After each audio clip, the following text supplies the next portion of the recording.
Presentation and posting of the colors by the Wing Walker Honor Guard for the CSU.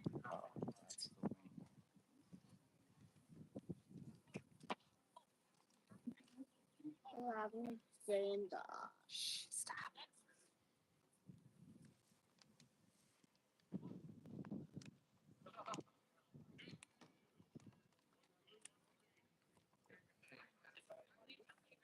Please remain standing for the national anthem performed by Mandy Newkirk. Mandy is a singer and actor native to Colorado and relative of Scarsdale Jack Newkirk, Burt Crispin's squadron leader in the legendary group of American aviators known as the Flying Tigers.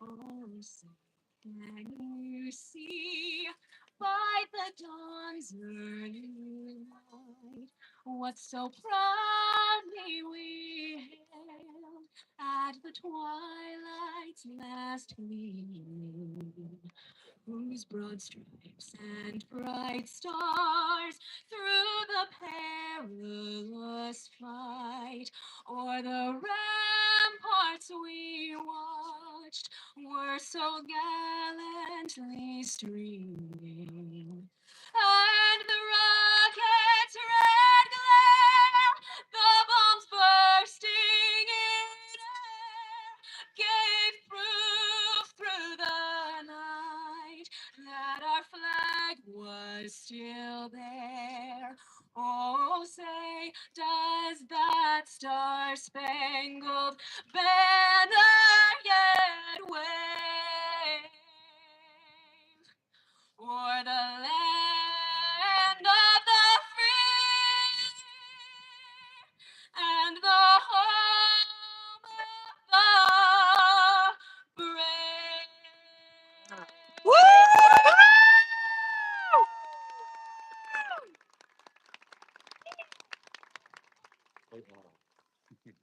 Thank you.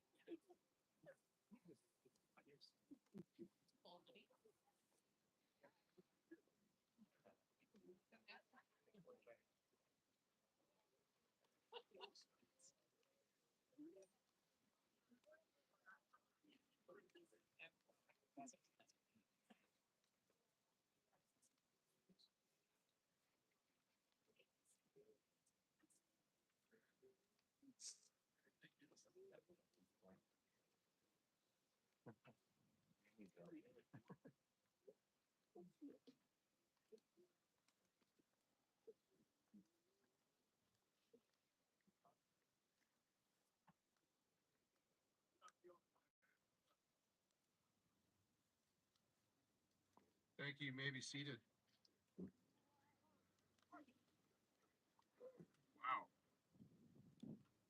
Thank you, Mandy. We give Mandy Newkirk a round of applause.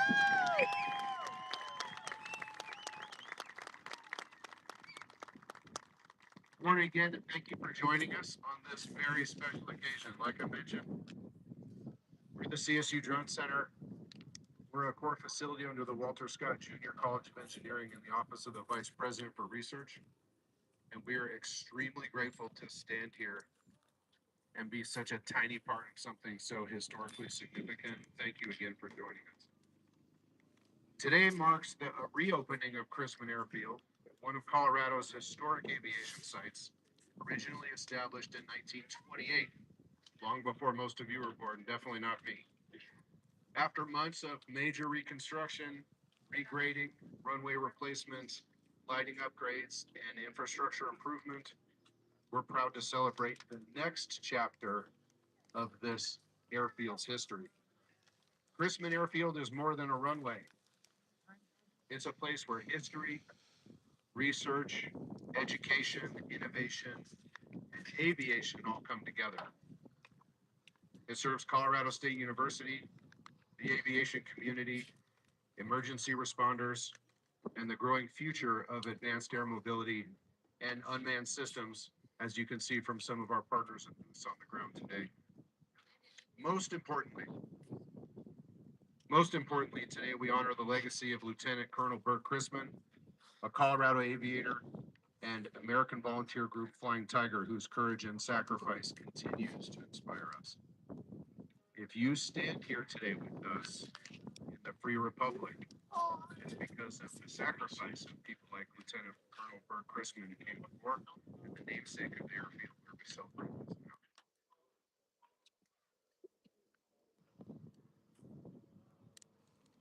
Thank you to everyone who helped make this project possible. CSU leadership, facilities teams, donors, pilots, volunteers, and all of you who are with us today.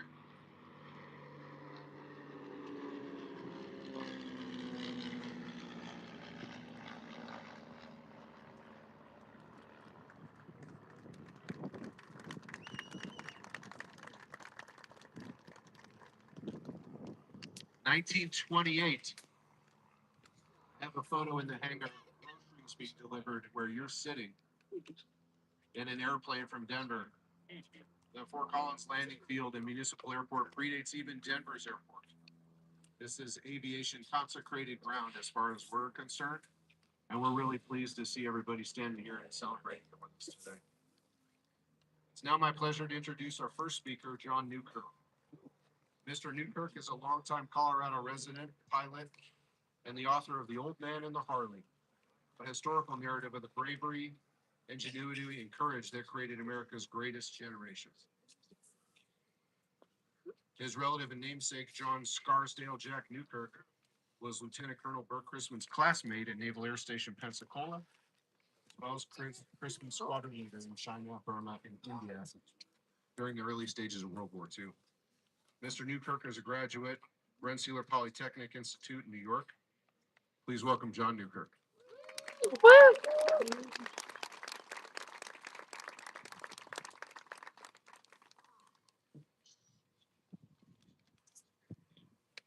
Fellow Americans, and honored guests. 85 years ago this summer, a group of 300 American volunteers secretly set sail for San Francisco, traveling halfway across the world to defend a people they had never met against an enemy they had never faced. They were called the American Volunteer Group. Their average age was 27. One of these volunteers was a young man from Fort Collins. His name was Alan Burt Chrisman. Burt Chrisman gave up a lucrative career as a cartoonist to serve his country as a naval aviator, earning his wings in Pensacola in 1939, in the same class as my relative and namesake, John Scarsdale Jack Newkirk. Upon earning their wings, both men were assigned to different aircraft carriers. Chrisman on the USS Ranger and Newkirk aboard the USS Yorktown. Fate, however, would soon see these friends together again, as both independently answered the call to join the American Volunteer Group in the summer of 1941. 100 pilots, 200 support staff, one mission: to defend those who cannot defend themselves. Under the command of veteran Army pilot Claire Chenault, the American volunteers soon became legendary in China, Burma, and India to protect civilians from the brutal onslaught of Imperial Japan. When Chenault chose Newkirk as his squadron leader, Jack did not hesitate to choose Burt Chrisman as his wingman. After their first aerial victory in December of 1941, the Chinese began calling this undaunted band of Americans Fei Hu, or Flying Tigers. During his service with the Flying Tigers, Burt Chrisman would be shot down on 3 separate occasions. The third time, he did not survive. As squadron leader, Scarsdale Jack Newkirk had the heartbreaking task of filling out his friend's casualty report. He stated, and I quote, "This officer was one of the highest assets of the squadron, and his death is far more serious than the loss of his companionship." Neither Chrisman nor Newkirk would return from the Far East. Just 5 weeks later, Scarsdale Jack himself was also killed in action in Chiang Mai, Thailand. In his final letter home, Newkirk reflected on the sacrifice of Burt Chrisman and others under his command. He wrote, "There are certain things in every man's life which he cannot bear to leave undone if he is manly. The murder and bullying of peaceful, innocent civilians is one of those things we will not stand for. And until I have done all in my power, I shall not return." Ladies and gentlemen, we're gathered here today to reopen and rededicate this airfield, named in honor of Alan Burt Christman and the American Flying Tigers. With us are a number of Burt's relatives, as well as families of the Flying Tigers who served with Christman 85 years ago. Any relative of the Flying Tigers, please stand, raise your hand, and be recognized.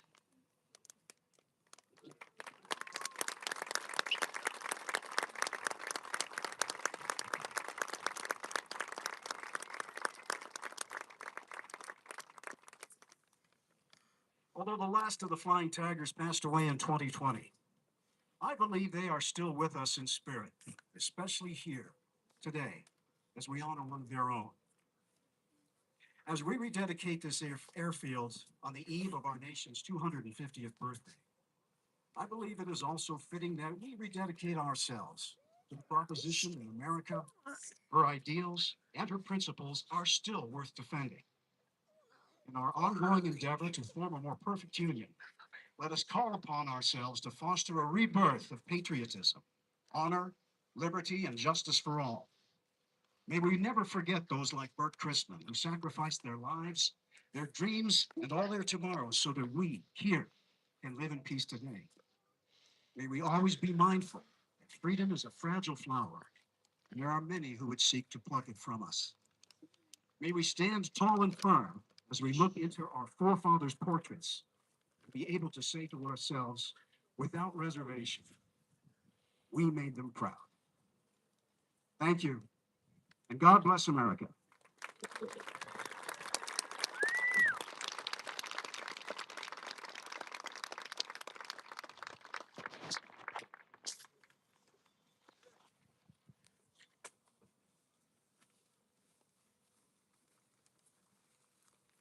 Thank you, Mr. Newkirk.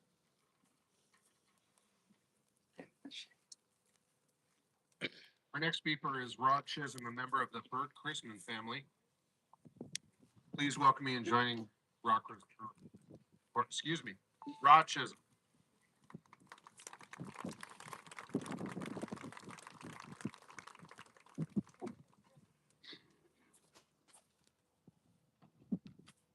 Thank you, Adam. It is a privilege to be here today to participate in the celebration of the Christman Field reopening. First and foremost, on behalf of the Christman family, you all seen us stand up, there's 16 members here today, that we want to thank you so much for those who had the vision and the hard work to bring about this historic airfield back into operation, and also in continuing the legacy of Alan Burt Christman, as you've already heard.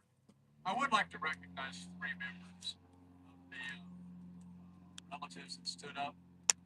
Carol Smith is probably our most senior member. You don't have to stand up on her, you can just raise your hand. She is a niece of Alan Burt Christman, and then he is accompanied by his son, Steve Smith, and Steve, you're there. And then my sister Janice is another niece of Alan Burt Christman, and many of the Janice Bunchman family, accompanied by Rick Bunchman, are here. And that's what I wanted to especially point out. I have my wife and my family and my son Cole, and I'll speak more about Cole in just a moment.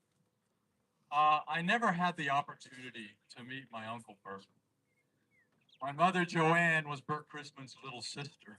She was 11 years old, or 11 years younger than Burt. And although history remembers Burt as an amazing flying tiger and wartime hero, she carries many more personal memories and shared them with my sister Janice. I remember her saying she was sad that Burt had to grow up far too quickly. My grandfather, Burt Christman, was killed in a railroad accident when Burt was just 13 years old. My mother always said he was a man from that day on. He and his older sister Ruth went to work and paid their own way, never expecting their widowed mother to struggle to support them. Responsibility came early to her, and he accepted it without. My mother also recalls that her sense of humor and adventure. Crispin's children grew up in a railroad family, and with railroad passes, they saw America not as a map, but as an invitation. Bert would head off to Alaska one summer to work in a cannery, or travel across the country just simply because there was something new to experience. Long before he became a flying tiger, he was already somebody who looked beyond the horizon. She also said Bert was never without a pencil in his hand. His artistic talent emerged early, filling notebooks and scraps of paper with sketches and cartoons. After graduating from Colorado A&M, class of 36, with a mechanical engineering degree, he moved to New York City to join the art staff of the Associated Press. He then became the writer and artist responsible for the nationally syndicated aviation adventure comic strip Scorchy Smith, which followed the adventures of a fearless aviator whose daring exploits captured the America's fascination during the golden age of flight. It seems fitting that the young man who spent years drawing would become a hero ultimately himself.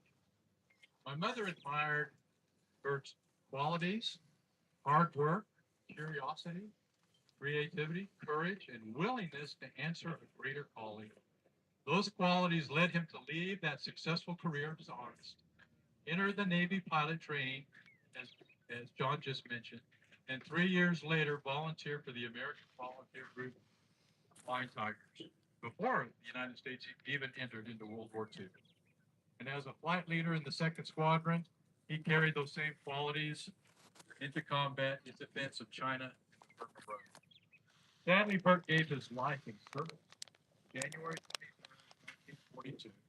After his aircraft was crippled in combat over Burma, he escaped by parachute, but was killed by enemy fire before he reached the ground. As I have reflected on Bert's life, I've come to appreciate something I never really realized when I was younger. It wasn't intentional, but in many ways, my own journey followed paths that were helped forge by Bert Crispin. I attended Colorado State University,